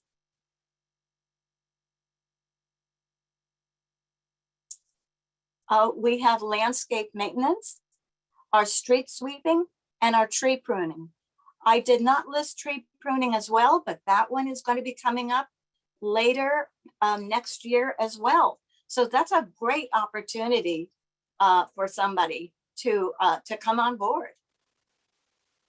Next, please.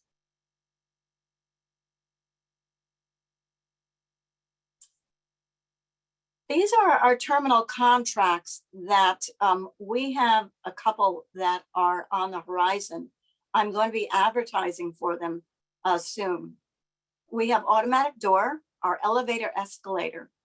That obviously is really specialized, but that is going to be advertised later next year. Our fire alarm maintenance, fire extinguisher.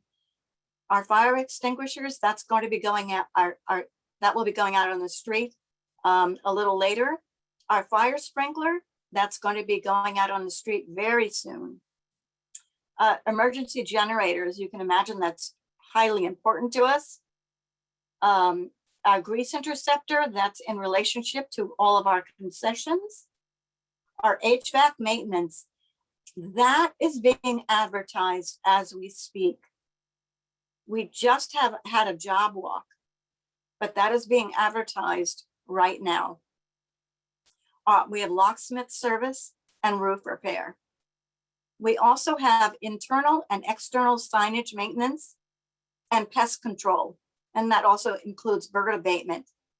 Those are handled by different departments, but nonetheless, they're important contracts to this airport.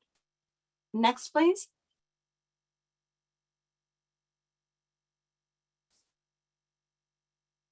This is another one that's highly specialized. It's our aircraft rescue firefighting vehicle. It's our fire rigs. Our fleet maintenance, our floor safety mats. We are currently advertising for that right now. You can contact me. It's not a competitive bid, so please send me an email directly.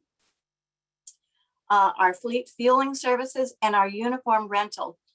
Our uniform rental is not listed, so there's a few that I listed at the opportunities at the end of this presentation. But uniform rental is one of them that is going to be advertised very, very shortly. Next, please. This is what our typical roof looks like. I believe it's terminal 1. Next, please. This is our central utility plant. As you can imagine, it's monstrous. Next, please. This is one of our elevators. I'm sure many of you have been on it in Terminal 1, going back and forth on Southwest Airlines. We are going to be going out on the street next year for this. Next, please. These are some of the dollars. Now, it does say since 2003 to present, but these numbers were frozen last year. So the numbers have gone up somewhat, but that's quite a bit of money to local businesses. Now, the comment was made before, do you have to be a local business? And no, we, in our department, we have some very large, well-known service providers that are maybe in Illinois or in Connecticut, but they have offices here and they are able to maintain our equipment. So that shouldn't preclude anybody, even if you're in the LA area. Next, please.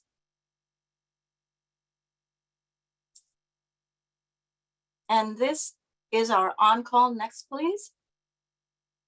These are the trades that, the 8 trades I was talking about earlier. Our electrical, flooring, and tile. This is the one that's going out on the street very shortly.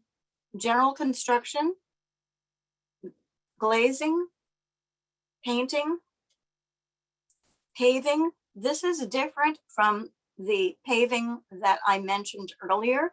This is project paving. The other paving that I was talking about that's going to be going out on the street next year, that one is for much larger project paving and more of a service provider. This paving is for just on call, just as needed. Our plumbing and our sheet metal. Next, please.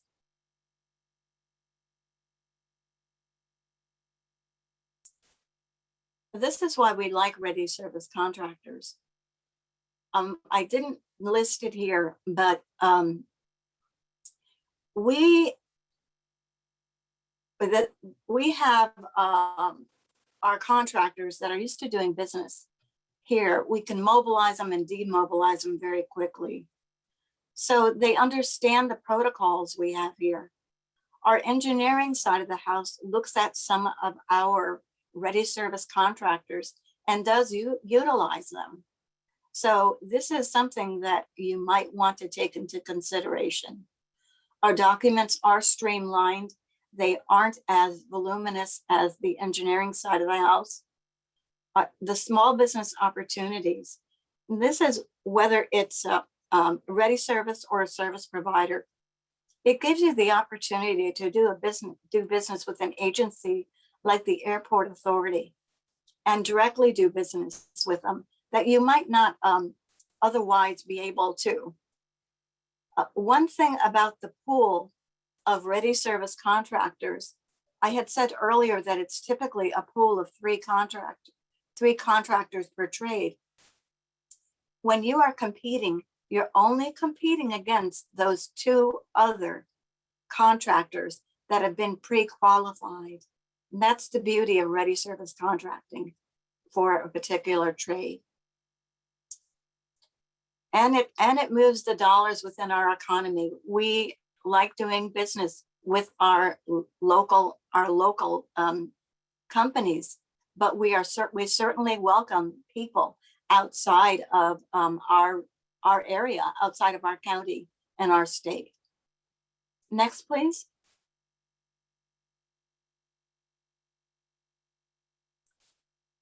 So this is how typically it works. It's very similar to what you're used to now. And requests for proposal will go out. We will have the pre-proposal and a job walk. Our bid tabulations are reviewed and evaluated. We award task authorizations or a task authorization to the successful bidder or bidders, because a project might have more than one trade. And then our pre-construction meeting. Next, please.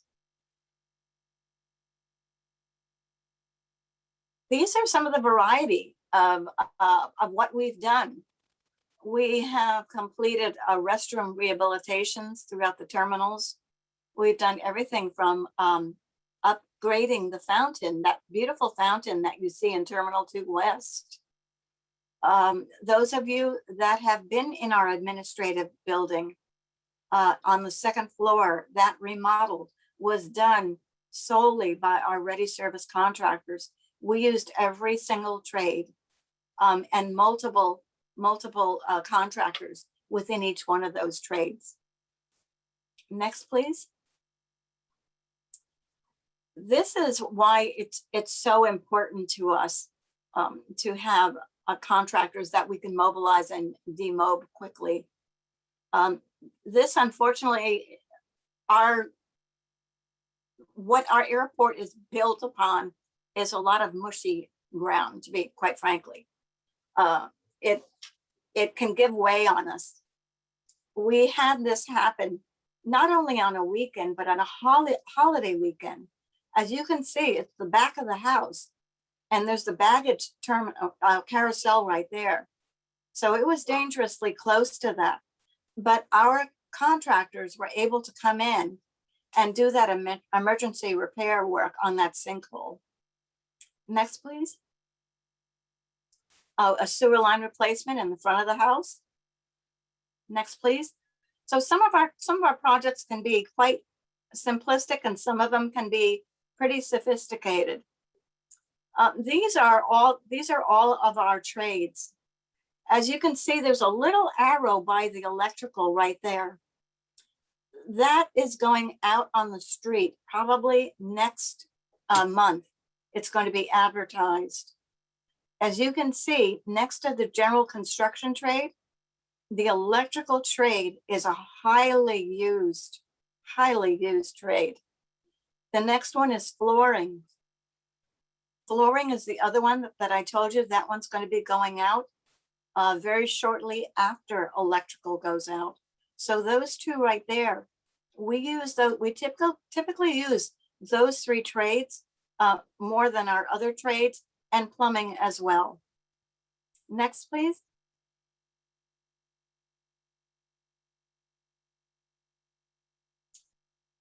Next, please. Some of this is going to duplicate what you already heard from Larry, but we look at it from our side of the house. The procurement process can progress over 5, 6, 7, 8 months. So a request for qualifications will go out from our department. It'll go out via Planet Bids. It will close, and then obviously our evaluation panel, which will be subject matter experts, sometimes even people outside of the airport. And we will conduct the interviews. We will do a candidate, we will select candidates. We will do the interviews, and we will score them based what's in the published in the RFQ. We award those. The procurement department runs this process, and they will run it all the way through and hand it off to us as the end users. And we go ahead and institute a contract kickoff meeting. It's really important to us, only because, especially with service contracts, there's a lot of moving parts. A lot of it is preventive maintenance. Some of it is additional services. We want to make sure that we partner with our vendors, whether it be a service provider or a ready service contractor. That's important to us, to have relationships with our vendors. We make sure that you understand and what are the requirements of you and us to you, back and forth, reciprocating. We cover everything from labor compliance to insurance, safety, security. Next, please. Part of the solicitation process, you probably saw this in a couple of other slides. We got mandated by Senate Bill 854. Like I had said, don't let prevailing wage deter you from putting your hat in the ring to become a vendor here at the airport. That's step one in the solicitation process. Next, please. And then part B is, this is so important. You've probably heard this so many times. Please register. one thing that is really, really important is you need to make sure you register through SAN.org's vendor portal. I have had people come to me that know that we have an opportunity, but they don't see it. It's because they're on somebody else's Planet Bids portal. So please remember, go through our airport portal. Next, please. Larry showed you this. Next, please. These next are duplicates, and that's what the screen will look like, obviously. And please list as many of your industry codes as that are applicable to you. It gives you those opportunities that you might otherwise miss. Your bid opportunities, as Larry showed you, that's what this looks like on our Planet Bid vendor portal. Next, please. This is one that just closed on us. So everything is done electronic for our department. Nothing is done. We have no paper submissions. It's all electronic. Like Larry was saying, please make sure that you double check all your paperwork. We have lost a couple of our vendors because they didn't go through their paperwork. And so even though they submitted a proposal, they missed some of the information and it deemed their proposals non-responsive, and it broke their heart and ours. We don't like to see anybody lose out on great opportunities. So make sure you do it early and please check your paperwork. Next. This is what our department RFP will look like. Much different than the engineering side of the house. We give you all your dates. You know exactly what's going to happen. Next, please. Next, please. That's the content page. This is our evaluation process. Like Larry was talking about, this is the RFQ. This is the evaluation and selection.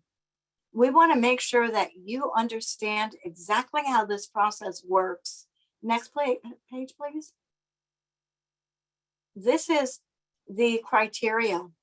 So we could be looking for your company experience, your primary staff.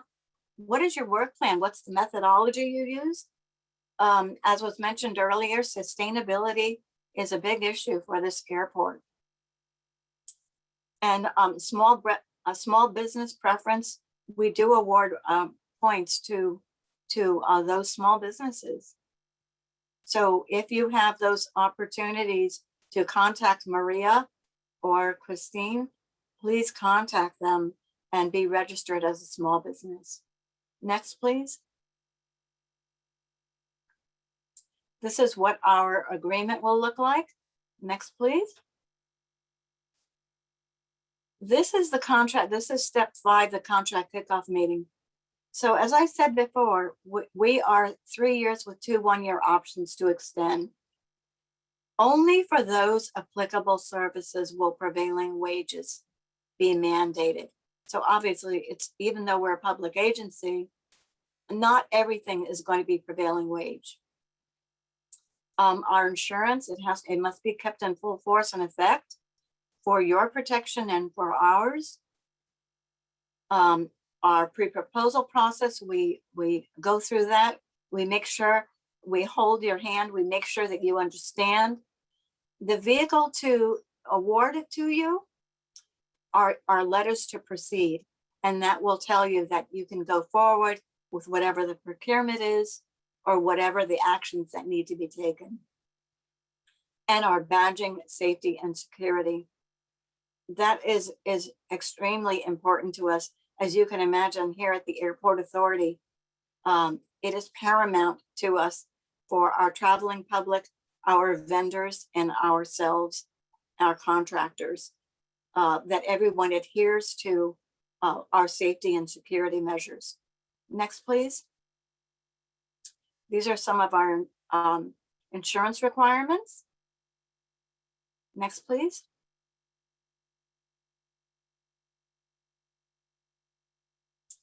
And this is who we're looking for.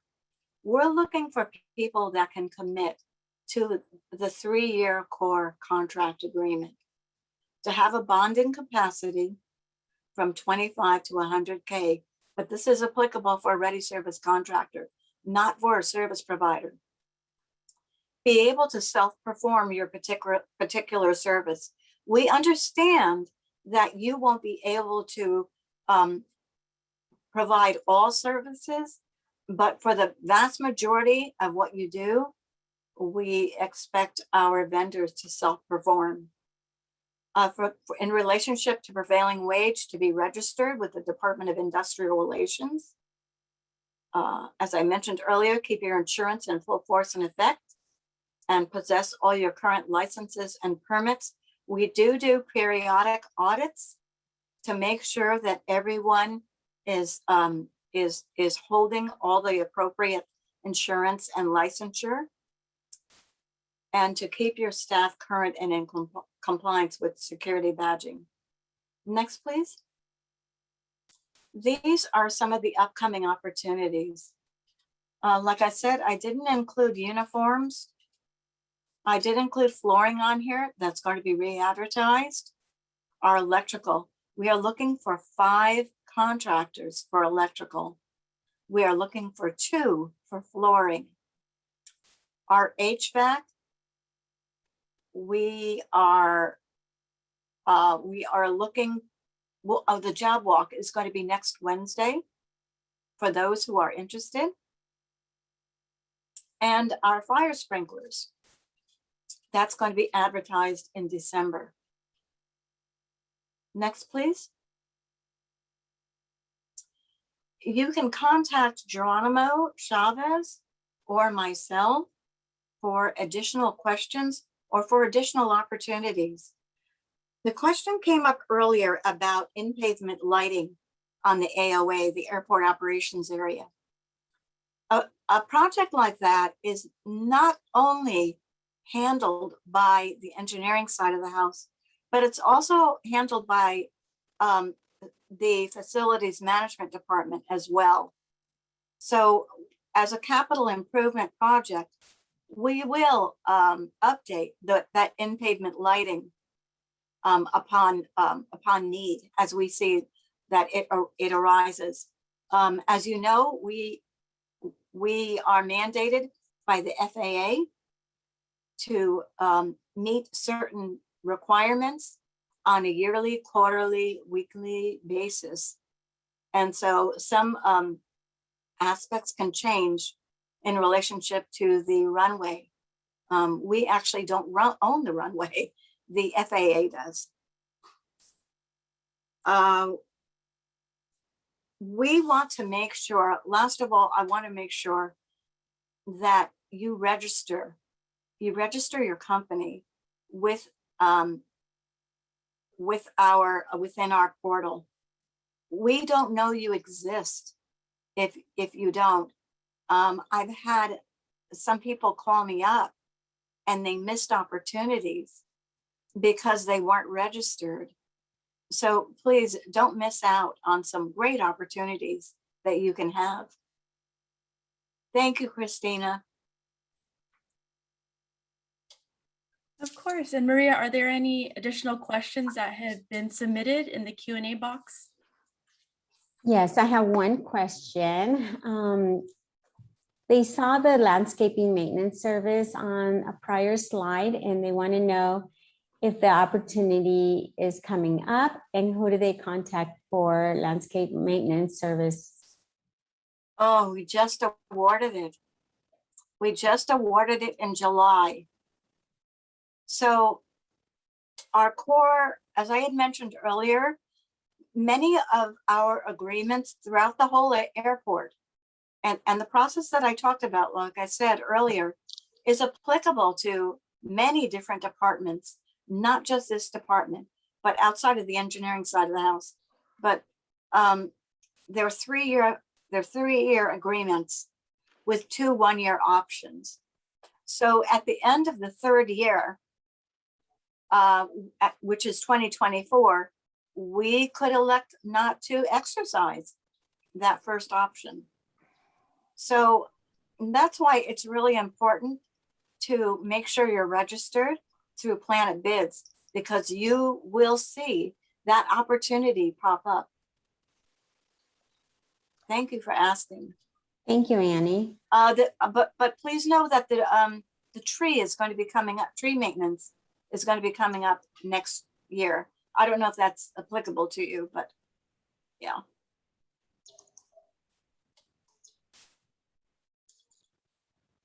Let's give it a few minutes to see if we have any questions coming in.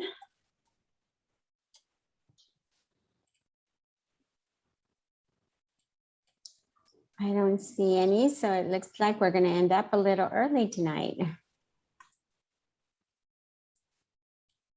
Thank you so much, Annie, for your presentation. I just love seeing the great number of ready service and maintenance opportunities out there for the community. And there's so many, especially towards the end of this year, and especially a great way for small businesses to get their foot in the door and get some experience. So thank you again for that. Can I now have all presenters, support team, and Maria turn on your cameras to come onto the virtual stage? And Joe, please go ahead and proceed to the final slide. We just want to thank everyone today, presenters and support team, for all your time and efforts in preparing for this presentation tonight to share with the community about all our programs, opportunities, and so much more. And thank you, audience, for your participation and engagement throughout the last 2 hours and spending your evening with us.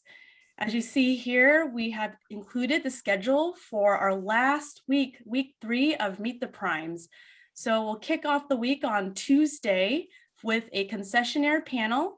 We have 9 panelists of contracted concessionaires and airport concession disadvantaged business enterprise that will share information about how to be successful in the industry and provide nuggets of wisdom to everyone out there that just wants to learn about that side of the house. And the following day on Wednesday, we have our second business matchmaking, honor matchmaking platform that will be with the concessionaires and also business support services. So the San Diego Imperial Small Business Development Center will be participating, as well as CAFI, C-A-F-I. So definitely sign up for that. I'll include in the chat box the matchmaking website that you can click on, but all you have to do is register, build your profile, add your categories, and the matchmaking platform will generate matches for you, and you'll be able to request meetings with all the participants in mind. So definitely take a look at that. And lastly, our final Meet the Prime session is on Thursday. That will be featuring public agencies and business support service centers. So a great range of different perspectives, and you'll learn how to do business with other public agencies and their opportunities as well. So please tune in next week, and hope we see all of you, and have a lovely evening and take care. Thank you. Thank you, everyone. Good night. Good night.